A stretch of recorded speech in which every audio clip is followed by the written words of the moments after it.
नमस्कार. कोकण 7 लाईव्हच्या या विशेष कार्यक्रमात मी किशोर नायगावकर आपलं स्वागत करतो. आज सिंधुदुर्ग जिल्ह्याशी वेगवेगळ्या विषयावरती आम्ही सविस्तर या कार्यक्रमात चर्चा करणार आहोत आणि या कार्यक्रमाच्या चर्चेचा महत्त्वाचा भाग आहे तो म्हणजे डिसेंबर 4 डिसेंबर रोजी देशाचे पंतप्रधान नरेंद्र मोदी हे सिंधुदुर्ग जिल्ह्यात येत आहेत.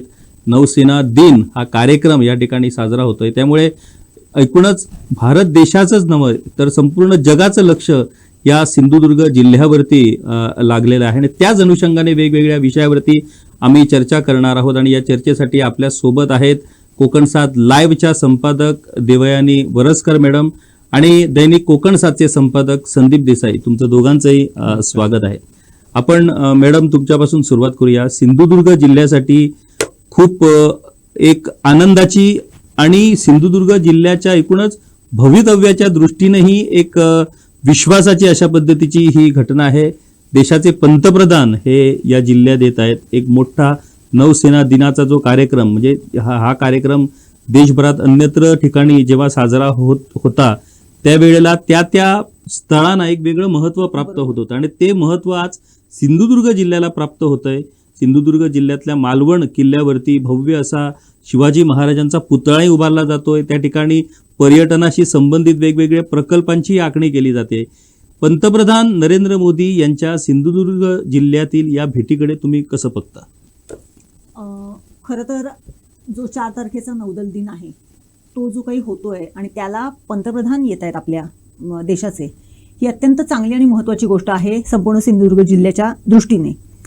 जे तुम्ही 2 गोष्टींचा उल्लेख केलात की एकूणच पर्यटन आणि इथला विकास किंवा पर्यटनाच्या दृष्टीने तिथे अनेक सुविधा केल्या जात आहेत किंवा काय आणि त्याचा आपल्याला भविष्यासाठी कसा उपयोग होईल, तर निश्चितच तो उपयोग होईल. कारण मालवण हे पहिल्यापासून टुरिझमच्या दृष्टिकोनातून संपूर्ण सिंधुदुर्ग जिल्ह्यामध्ये अग्रस्थानी राहिलेलं आहे. मालवण म्हणा, तारकर्ली म्हणा, सिंधुदुर्ग किल्ला म्हणा, कारण सिंधुदुर्ग किल्ला बघण्यासाठी हजारो लाखो पर्यटक दरवर्षी आपल्या मालवणमध्ये येत असतात. आणि त्या दृष्टीने मालवणची जी काही ॲटमॉस्फिअर आहे किंवा म्हणजे ज्या भौतिक पायाभूत सुविधा, मूलभूत सुविधा ज्या काय पाहिजे असतात, रस्ते म्हणा, वीज, पाणी, हे जे काही 3 बेसिक गोष्टी आहेत त्याचं थोडंसं कुठेतरी मिस हे होत होतं. रस्त्यांवरती नेहमी गर्दी होत असे, वाहनं जाण्यासाठी अरुंद रस्ते असल्यामुळे ट्रॅफिक जॅम होत असे आणि त्यावरून मग पर्यटकांची भांडाभांड किंवा काय हे अनेक वेळेस होत असे. परंतु आता खुद्द पंतप्रधान येत असल्यामुळे आज मालवणातले सगळे रस्ते चकाचक होत आहेत. त्यामुळे ही अत्यंत एक चांगली गोष्ट आहे. त्याच अनुषंगाने पाण्यासाठी आपलं अवलंबून आहेत एकतर तिथल्या विहिरी किंवा धामापूरचं जे काही पाणी येते ते. ही जी काही पाण्याची सुविधा आहे ती सुद्धा जर पर्यटकांना किंवा एकूणच इथल्या स्थानिकांना या अनुषंगाने जर प्रॉपर जर मिळत असेल तर त्याच्यासारखं त्यांना सुख ते काय असणार आहे. कारण मे महिन्यामध्ये तिथे नेहमी पाण्याच्या पातळी खाली जाते आणि जो काही पाण्याचा प्रॉब्लेम असतो तिथे घराघरामध्ये कॅन घेतले जातात पिण्याच्या पाण्यासाठी. ते जर थांबेल तर ते मालवणवासियांना ती अत्यंत पर्वणीची गोष्ट आहे. आणि तिसरं वीज की जी सातत्याने जरी टुरिझम स्पॉट असला, टुरिस्ट मोठं सेंटर असलं तरी जो काही विजेचा लपंडाव सुरू असतो तो निश्चितच जे आता ह्या अनुषंगाने जे काही मोठे विजेचे हे उभारले जातील त्याच्यामुळे ते सगळं सुटणार आहे. त्यामुळे मालवणवासी आता 100% ह्या दौऱ्यामुळे अत्यंत खुश आहेत. कारण त्यांना भविष्यात या सगळ्या ह्याला कुठेही विना थांबा या सगळ्या सुविधा त्यांना कायमस्वरूपी तिथे वापरायला मिळणार आहेत. आणि एकूणच विकास हा नेहमीच म्हणजे मला तर असं वाटते की फ्रिक्वेंटली असं कोणीतरी आपल्या सिंधुदुर्ग जिल्ह्यात आलं तर एकेका तालुक्याचा 100% विकास भविष्यामध्ये होऊ शकेल. त्यामुळे हे खूपच चांगली एक गोष्ट आहे. म्हणजे पंतप्रधानांनी प्रत्येक तालुक्याला सुद्धा जर भेट दिली तर ते नशीबवान ठरणार आहेत. संदीप, तुम्ही दोडामार्ग तालुक्यातनं आहात आणि सिंधुदुर्ग जिल्हा म्हणून जर बघितलं गेलं तर अगदी गोव्याच्या सीमेवरती तुमचा तो तालुका आहे. पंतप्रधान नरेंद्र मोदी मालवणात येत आहेत म्हणजेच जिल्ह्यातच त्यांचं पदार्पण होणार आहे. तर दोडामार्गवासीय आणि ऐकूनच एक पत्रकार म्हणून जिल्ह्यातील त्यांची भेट या सगळ्या गोष्टीकडे तुम्ही कसं बघता? नक्कीच पंतप्रधान जरी सिंधुदुर्ग जिल्ह्यामध्ये येत असले, कारण सिंधुदुर्ग जिल्ह्यामध्ये जिल्ह्याची राजधानी म्हणून ज्याच्याकडे पाहिलं जातं मालवण, तर त्या मालवणमध्ये येत आहेत आणि राजकोटवर छत्रपती शिवाजी महाराजांच्या पुतळ्याचं अनावरण होणार आणि तारकर्ली येथे भव्य दिव्य असा तो कार्यक्रम होतोय सगळा नौदल दिनाचा. तर त्या अनुषंगाने अगदी दोडामार्गपासून पाहायला गेलं तर नक्कीच जसं गोवा हे सागरी पर्यटनासाठी फेमस आहे, समुद्र पर्यटनासाठी, आणि सिंधुदुर्ग जिल्ह्याचं केंद्रबिंदू सुद्धा मालवण समुद्र किनाराच आहे. त्यामुळे निश्चित एक चांगला हा शुभ शकून म्हणायला हरकत नाही. कारण ज्यावेळी अशा बड्या हस्ती एखाद्या जिल्ह्यामध्ये, एखाद्या ग्रामीण भागामध्ये येतात त्यावेळी त्या भागाचा कायापालट होतो, आणि त्याची सुरुवात गेल्या 15 दिवसात आपण पाहिलेली आहे, आणि त्याचा रिझल्ट सुद्धा दिसतोय. म्हणजे रस्ते, जसं मॅडम बोलल्यात की रस्ते आणि बाकी सगळ्याची डेव्हलपमेंट होते, पण तिथलं चिपी विमानतळ जे सगळ्या अडचणी होत होत्या, तर एक चांगला त्याचा रिझल्ट आत्ताच मिळाला की रात्रीचं लँडिंग जे होत नव्हतं, तर ते सुद्धा आता चालू होईल असं काल पालकमंत्र्यांनी जाहीर केलेलं आहे. तर तो एक पहिल्यांदा लगेच आपल्याला मिळाला रिझल्ट आहे. त्याच्यानंतर तिथलं सगळं निवास व्यवस्था आहे, त्यानंतर रेस्ट हाऊस असतील, रस्ते असतील, पाणी असेल, त्यानंतर वीज असतील, हे सगळे स्ट्रॉंग बनवले आहेत. एकूणच जिल्ह्याचा जी राजधानी म्हणून बघितलं जातं आणि संपूर्ण देशातील पर्यटन जिल्हा म्हणून आपला सिंधुदुर्ग जिल्हा आहे, बरोबर. तर त्याचा फार मोठा इम्पॅक्ट, डायरेक्टली इम्पॅक्ट या कार्यक्रमामुळे होणार आहे. संपूर्ण जगाचं सुद्धा या गोष्टीकडे लक्ष होईल. आणि जी आपली ताकद आहे, म्हणजे पर्यटन हा सिंधुदुर्गची खरी ताकद आहे, देशातील पहिला हा पर्यटन जिल्हा, त्याच्यामुळे त्याचा इम्पॅक्ट थेट या सगळ्या कार्यक्रमामुळे होईल. आणि अगदी ग्रामीण भागातील जनता सुद्धा, अगदी दोडामार्ग असू दे किंवा वैभववाडी असू दे, ही आपल्या जिल्ह्याची 2 टोकं आहेत.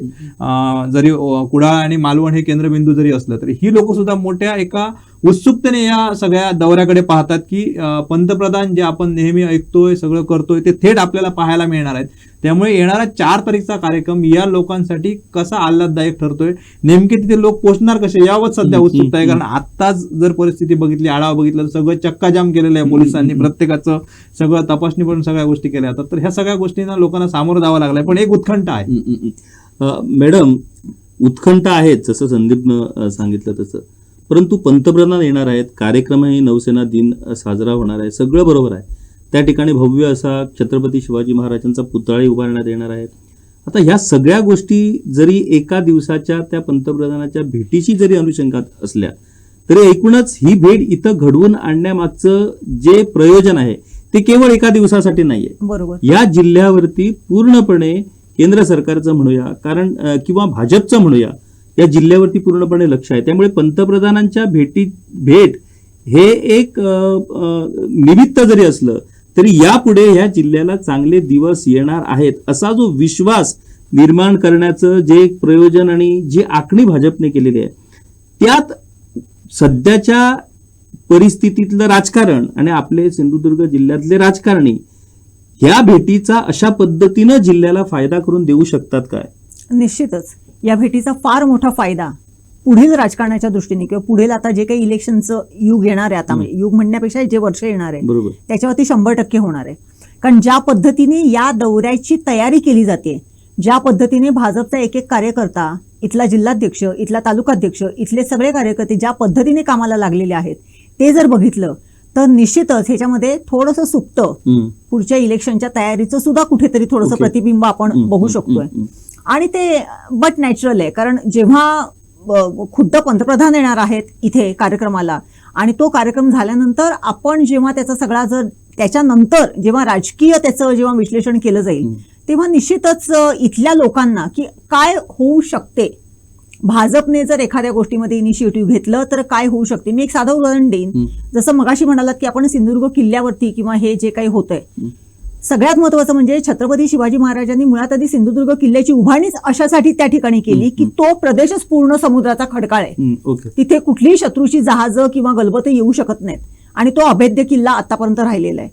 असं असताना सुद्धा त्याच्यानंतर म्हणजे तो शिवाजी महाराजांचा काळ झाला, त्याच्यानंतर आपल्याकडे सुद्धा जी बोट व्यवस्था होती, म्हणजे बोटीने जो प्रवास चालायचा, ती यशवंती नावाची जी बोट जेव्हा बुडेली त्याच्यानंतर आपल्याकडे पुन्हा जलप्रवास होऊ शकलेला नाही. त्याचंही कारण तेच आहे, कारण खडकाळ. बरोबर. परंतु या नौदल दिनाच्या निमित्ताने नौदलाच्या म्हणजे युद्धनौका जी INS विक्रमादित्य, जी सर्वात मोठी युद्धनौका म्हणून गणली जाते, ती देखील समुद्रात आपले येते, तारकर्लीच्या समुद्रामध्ये येणार आहे.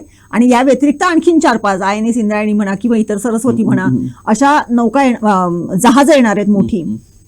या जहाजांना जी डेफ्थ लागते तिथे येण्यासाठी ते सुद्धा जर ह्या कार्यक्रमाच्या निमित्ताने जर काढलं जाते, म्हणजे हे अडथळे जर काढले जात आहेत, तर म्हणजे भाजप जर ठान लिया अगर उन्होंने तो कुछ भी कर सकते, अगर वो समुद्र का वो सब पत्थर उठा सकते हैं, तर मग माणसांना ते निश्चितच काहीतरी हात देण्यासाठी 100% त्यावेळेस घोषणांची नाही, बरसात. नक्कीच मॅडम. म्हणजे तुम्ही जसं सांगितलं मोदी है तो सब मुमकिन है. संदीप, मला एक सांगा की मोदी है तो सब कुछ मुमकिन आहे. मॅडमनं सांगितलंच आहे की अनेक गोष्टी ज्या आतापर्यंत कोणी विचारही करू शकत नव्हत्या त्या गोष्टी कुठेतरी आपल्याला घडताना दिसत आहेत. संदीप, आपण जर सिंधुदुर्ग जिल्ह्याचं राजकारण बघितलं तर अजूनही भाजपचं अजूनही तसं वर्चस्व म्हणा किंवा भाजपचा पगडा हा सिंधुदुर्ग जिल्ह्यावरती आपल्याला दिसून आलेला नाही. पूर्वी समाजवादी, त्याच्यानंतर मग शिवसेना, अशा पद्धतीनं राजकीय प्रवाह या जिल्ह्यावरती आपल्याला पाहायला मिळाले. भाजपनं या वेळेला लोकसभा निवडणुका ज्या पुढच्या वर्षी होणार आहेत त्याच्यात 100% असा त्यांनी संकल्प सोडलेला आहे आणि सर्वाधिक जागा जिंकण्याचा एक स्ट्रॅटर्जी, एक रणनीती भाजपनं आखलेली आहे आणि सिंधुदुर्ग जिल्हा साहजिकच त्यांच्या या नकाशावरती आहे. सिंधुदुर्ग जिल्ह्यातलं आतापर्यंतचं राजकारण आणि सध्याचं भाजपचं ज्या पद्धतीचं नियोजन सुरू आहे, या सिंधुदुर्ग जिल्ह्यात भाजपला राजकीय प्रवेश करणं या दृष्टिकोनातून शक्य होणार आहे का? नक्कीच, जसं तुम्ही म्हटलं मोदी आहे तो सब मुमकिन आहे. तर आताची स्ट्रॅटेजी जर पाहिली तर त्याच दृष्टीने चालली. त्याच्या पुढचं पाऊल त्यांचं हर घर मोदी, घर घर मोदी, 100% भाजप, अशा प्रकारच्या संकल्पना गेल्या काही वर्षात कोकणामध्ये भाजप रुजवते. जसं आपण उल्लेख केला की वस्तुस्थिती खरी आहे. याच्यापूर्वी संपूर्ण कोकणावर जे वर्चस्व राहिलं ते शिवसेनेचं वर्चस्व होतं, कारण भाजप आणि शिवसेना एकत्र लढत होती, त्यामुळे भाजपची ताकद दिसत नव्हती. पण आता पूर्णपणे जरी पुन्हा एकदा सगळ्या बदललेल्या राजकारणानंतर भाजप आणि शिवसेना एकत्र आली असली तरी सध्या बोलबाला भाजपचा आहे, भाजपचं वर्चस्व आहे.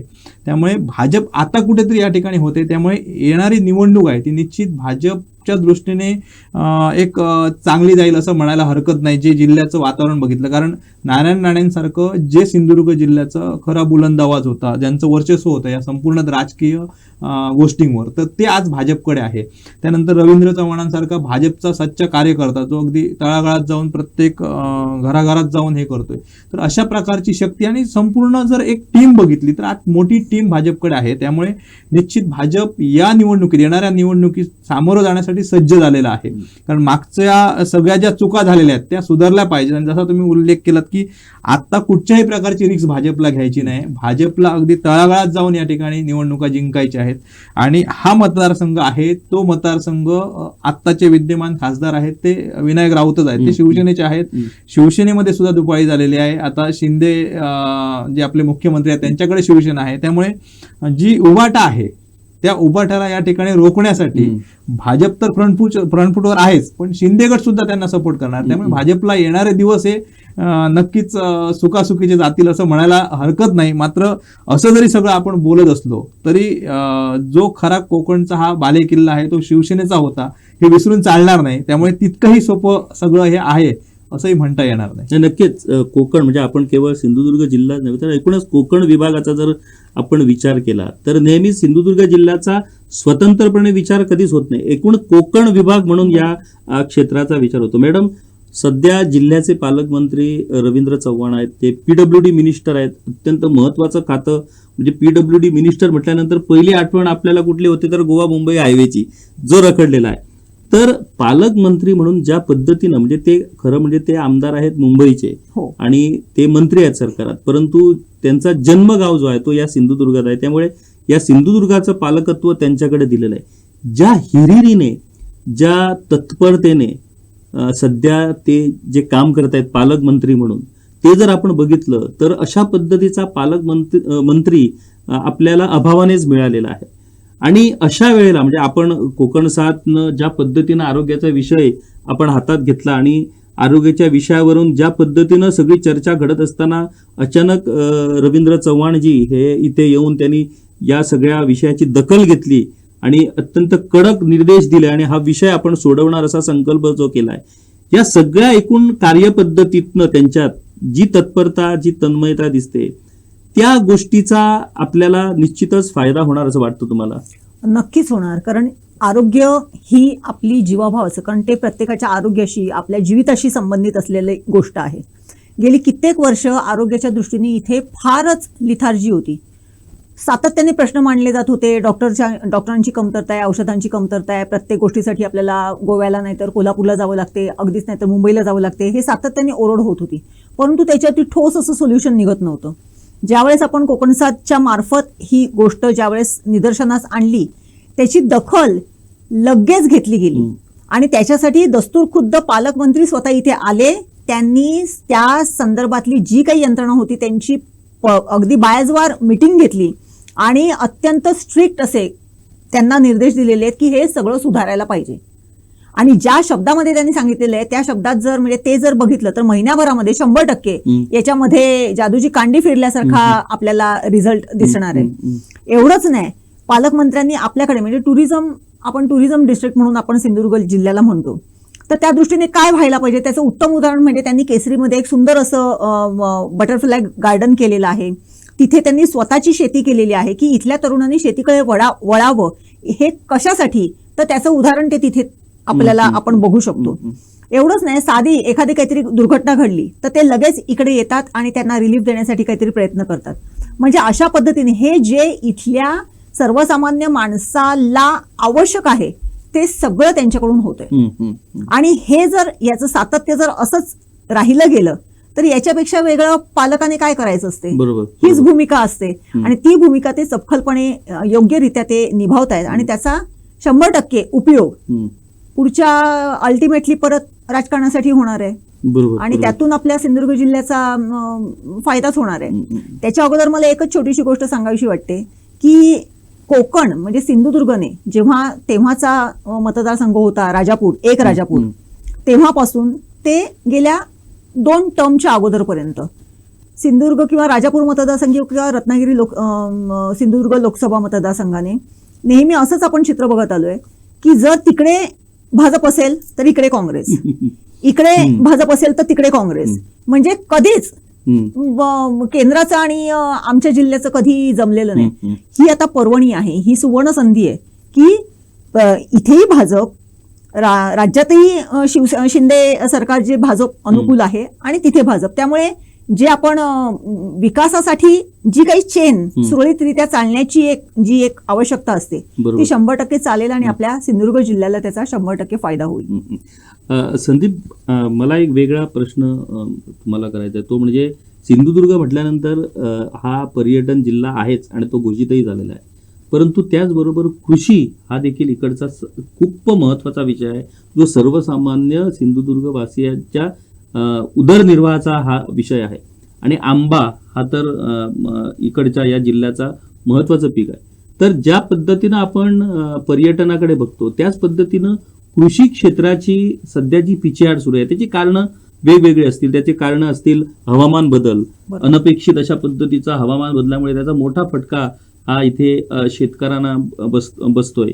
तर या अनुषंगाने कृषी क्षेत्राशी म्हणजे आपल्या केंद्र सरकारनं म्हणजे भाजप सरकारनं देशात आत्मनिर्भर भारतचा संकल्प सोडलाय. आपल्या गोव्यासारख्या राज्यात मुख्यमंत्री डॉक्टर प्रमोद सावंत यांनी स्वयंपूर्ण गोवा असा एक मिशन सुरू केलं आहे आणि त्याला यशही मोठ्या प्रमाणात मिळतंय.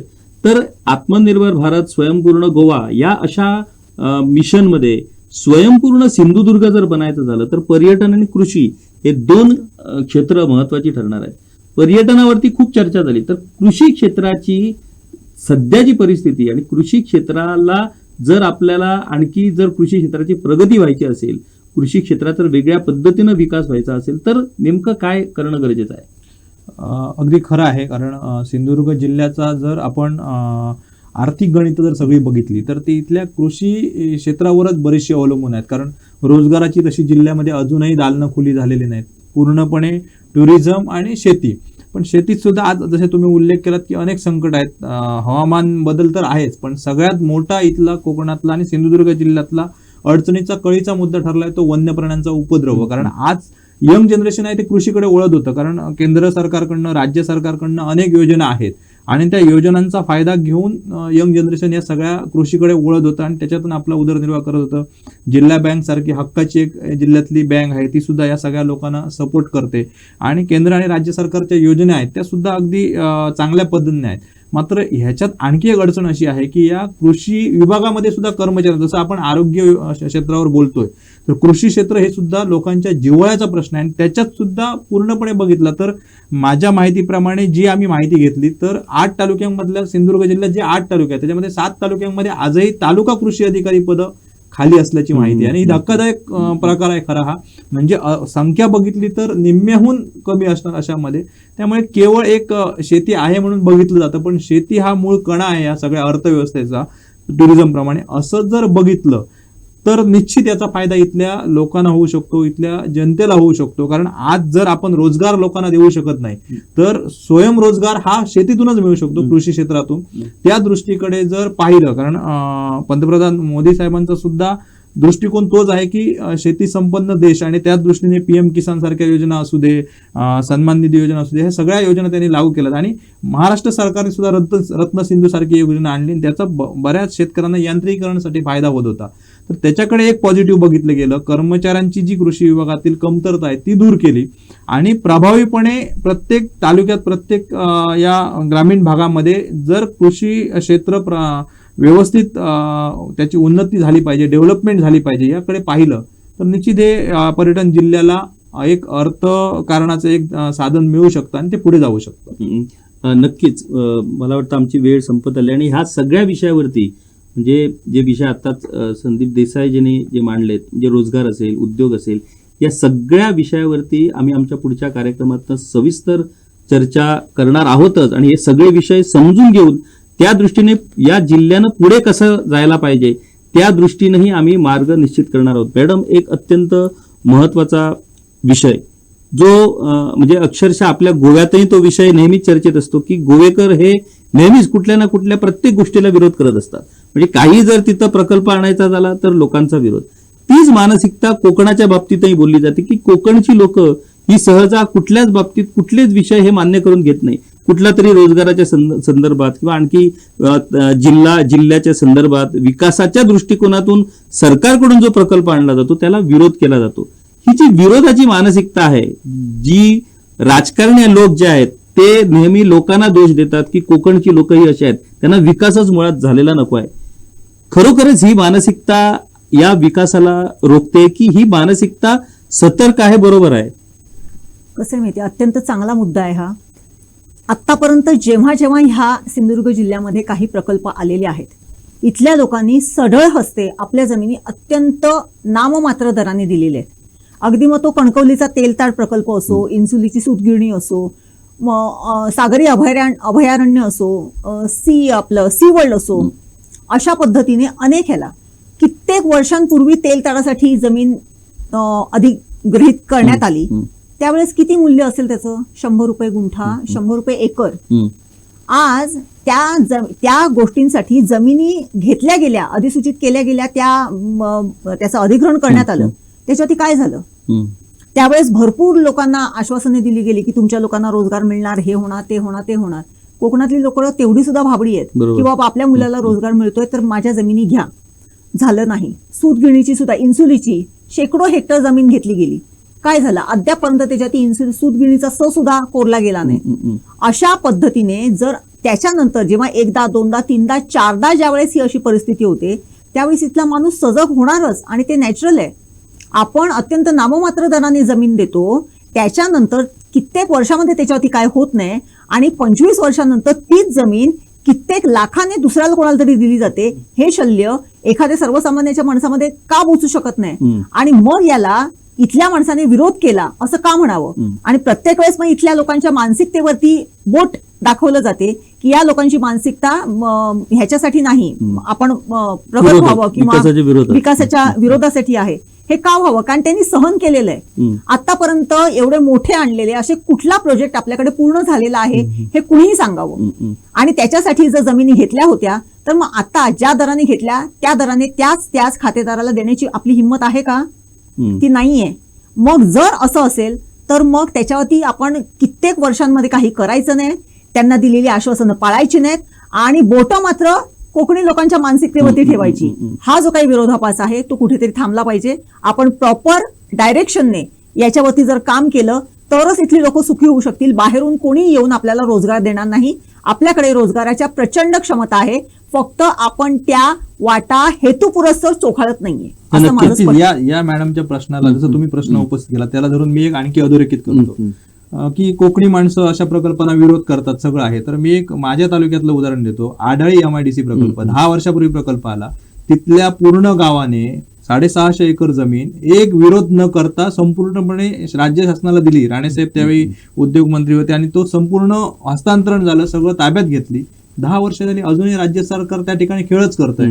लोकांची मानसिकता, लोकांचा विरोध आहे असं मुळीच नाहीये. त्यामुळे नेमका विरोध इथली जनता करते की जनतेला घेऊन जाणारे पुढचे जे धुरंधर आहेत ते करतायत, हे खरं तपासलं पाहिजे. नाहीतर नेहमी आम्ही कोकणातील सगळे एकमेकांना पाय ओढण्याचं काम करतात, खेकडवृत्ती आहे का असं बोललं जातं. मुळीच असं नाही. कोकणात असे कितीतरी प्रकल्प आहेत जे लोकांनी स्वयंस्फूर्तीने दिलेत, पण त्या लोकांना ज्या उद्देशाने हे सगळं दिलं त्यांच्या पदरात काय पडलं हे ज्यावेळी कटू अनुभव येतात त्यावेळी प्रश्न उपस्थित होतात. आणि आढाळी हा त्याचा उत्तम उदाहरण आहे.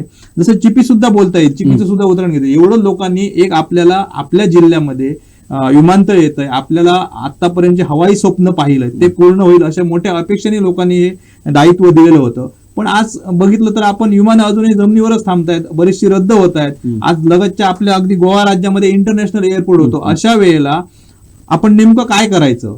ज्या आपण मोठ्या उद्देशाने आपल्या जिल्ह्यामध्ये विमानतळाला सगळ्या गोष्टी चौकशीने दिल्यात त्याचा आपल्याला जर फायदाच होत नसेल, इम्पॅक्ट होत नसेल, मग असे विषय निर्माण होतात. जसं आढाळीचं आहे तसंच अगदी ते आहे. या गोष्टीचा सुद्धा विचार केला पाहिजे. आणि ही दिशाभूल नेमकं करतोय कोण, याच्या मुळाशी प्रत्येक सजग नागरिकाने सुद्धा जाणं अत्यंत गरजेचं आहे. त्याच वेळी हा रिझल्ट आणि आपण ज्या अपेक्षा व्यक्त करतोय त्या निश्चित आपल्याला त्याचा रिझल्ट मिळेल. नाही, नक्कीच. म्हणजे सांगायचं झालं तर आपल्या शेजारी, सिंधुदुर्गाच्या शेजारी गोवा राज्य आहे. गोव्याची एकूण भौगोलिक जी क्षेत्र आहेत त्या भौगोलिक क्षेत्रापेक्षा जास्त भौगोलिक क्षेत्र असलेला हा सिंधुदुर्ग जिल्हा आहे.